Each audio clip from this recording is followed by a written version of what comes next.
Ay guys, ayan paunahan kami matulog ng alaga ko kung sino mauna sa amin dalawang matulog. Ako inaantok na ko, siya nagpapaantok na din.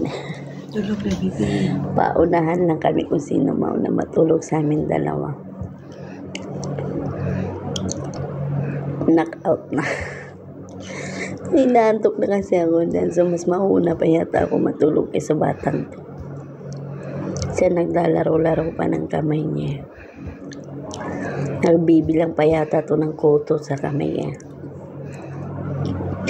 Ako tulog-tulog na.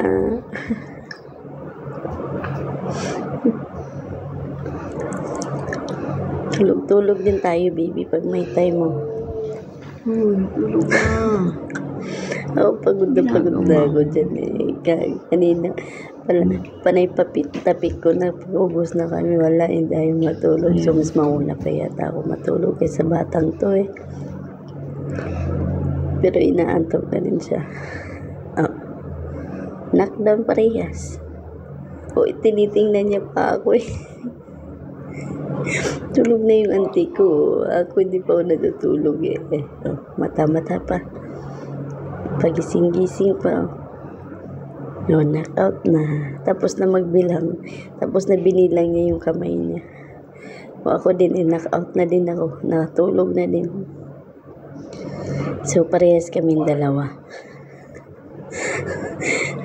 Parehas natulog. Nagsabay natulog. Pagiti-ngiti pa ang bibi, oh. Padilat-dilat pa. Pero na. Oh. Sabay dilat din. Ay, nako, baby. Yung tipong pagod na tapos, wala. Kailangan mo talaga magsakripisyo. Mag-alaga ng ibang bata kaysa sarili mong anak. Miss you, mga anak ko. Siyempre, dito tayo kumikita, dito tayo nag-aanap buhay, dito natin pinapakain yung mga anak ko, mga pamilya natin. Kaya laban, mga OFW. Kahit sobrang pagod po yan, kailangan natin lumaban.